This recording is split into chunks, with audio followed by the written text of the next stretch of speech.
சும்மா போய் அப்படி மீடியால உட்கார்ந்துட்டு ஏன் திருமாவளவன் டிலே பண்றார், ஏன் திருமாவளவன் தடுமாறுகிறார், ஏன் திருமாவளவன் மாறி மாறி பேசுகிறார். Satyabama Institute of Science and Technology, Chennai and Sriperumbudur.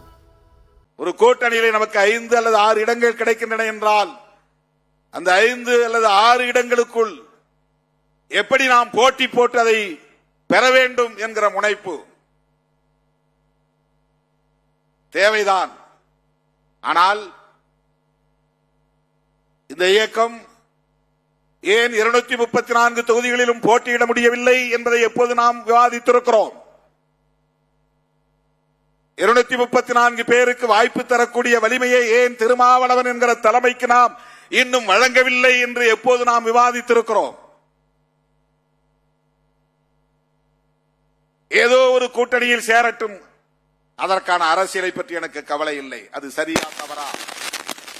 சரியா தவறா என்பதை பற்றி எனக்கு கவலை இல்லை. எடுத்த நிலைப்பாடு சரியா தவறா என்பதை பற்றி கவலை இல்லை.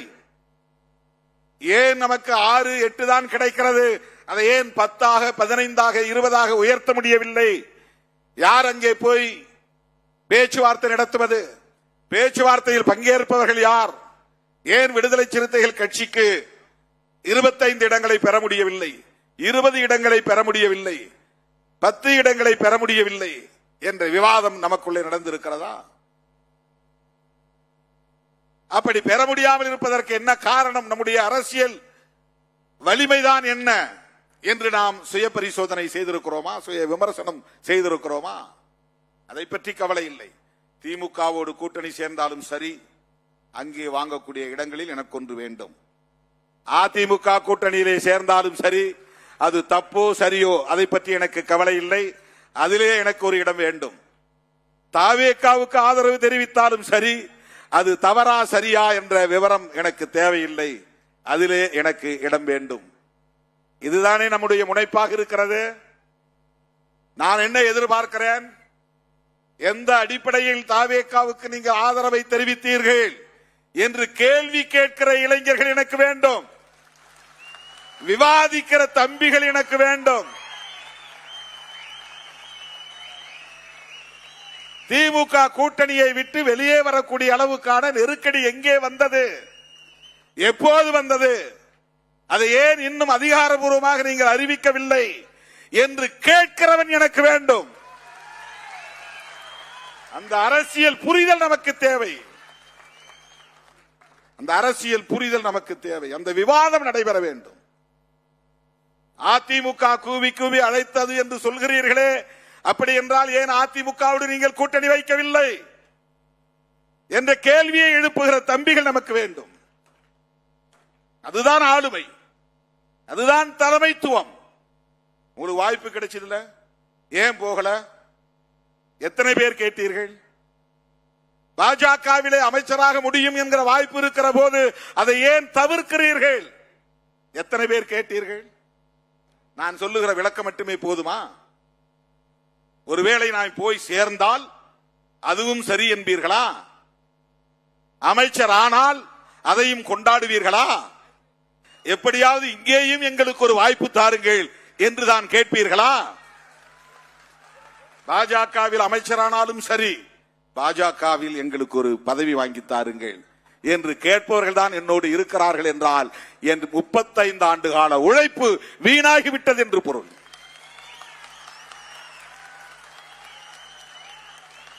அந்த அரசியல் புரிதல் உள்ளவர்களை நான் இன்னும் வளர்த்தெடுக்கவில்லை என்றுதான் பொருள். அப்படித்தான் நான் நினைத்து நொந்து போய் கிடக்கிறேன்.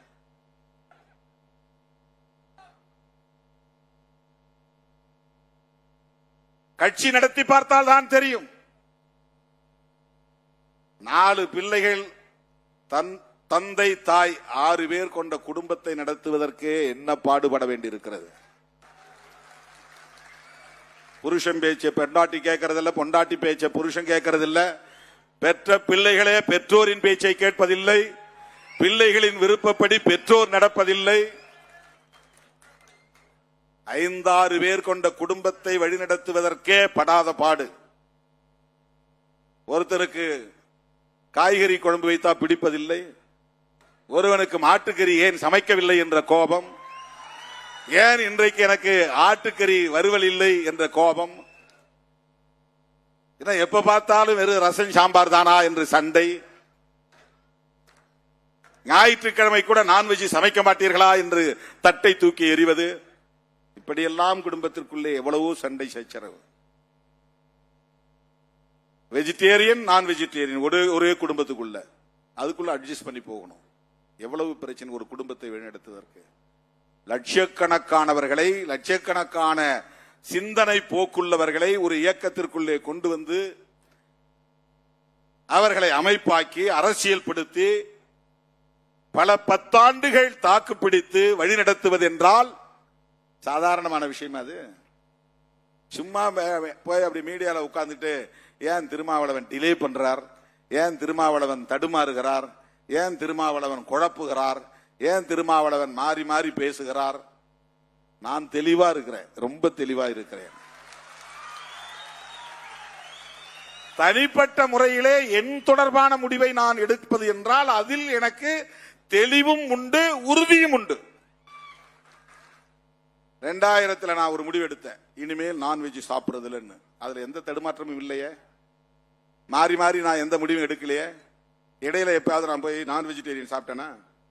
கிடையாது. வெஜிடேரியன் முடிவு பண்ண இந்த நிமிஷம் வரையிலும் மீன்னா எனக்கு அப்படி பிடிக்கும். இப்ப உங்களுக்கு நீங்க சாப்பிட்டு இருந்தா கூட எனக்கு எச்சில் ஊறும். மீன் அப்படி நான் மீன் என்ன ஆற்றங்கரையில் பிறந்து வளர்ந்தவன் நான். தினந்தோறும் எங்க அம்மா சேலையை போட்டு மீன் பிடிச்சிட்டு வந்து கெண்ட குஞ்சியாவது பிடிச்சிட்டு வந்து குழம்பு வச்சு கொடுப்பாங்க. எங்க அப்பா தினந்தோறும் காட்டு வேலையை முடிச்சிட்டு தூண்டில் போட்டு மீன் பிடிச்சிட்டு வருவார். அப்படி மீன் குழம்பு இல்லாத நாளே கிடையாது. எங்க வீட்டை தாண்டி போறவங்களாம் சொல்லுவாங்க, இது என்ன செம்படவன் வீடான்னு கேட்பாங்க. செம்படவர்னா மீன் பிடிக்கிறவங்க தெரியும் இல்லையா? அவங்க வீட்டில் எப்போதும் மீன் காஞ்சிக்கிட்டு இருக்கும். குழம்பு வச்ச மீன் போக மிச்ச மீன் காயும்.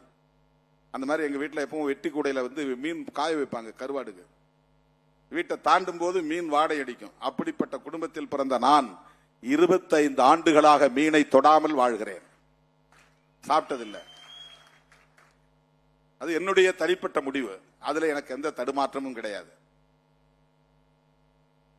என்னுடைய இல்லற வாழ்வு குறித்து நான் எடுத்த முடிவில் எனக்கு எந்த தடுமாற்றமும் இல்லை. அது நான் தனிப்பட்ட முறையில் எடுக்கிற முடிவு. ஆனால் அரசியல் முடிவு என்பது தனி நபராக நான் மட்டுமே எடுக்க முடியாது. அதை திணிக்கவும் முடியாது, திணிக்கவும் கூடாது. அந்த ஜனநாயக பண்பு திருமாவளவனுக்கு மேலோங்கி இருப்பதால் எல்லாரையும் கன்சல்ட் பண்ணி எல்லாத்தையும் பேசிட்டு எல்லாருடைய கருத்தையும் கேட்டுட்டு செய்யணும். Satyabama Institute of Science and Technology, Chennai and Sri Perumbudur.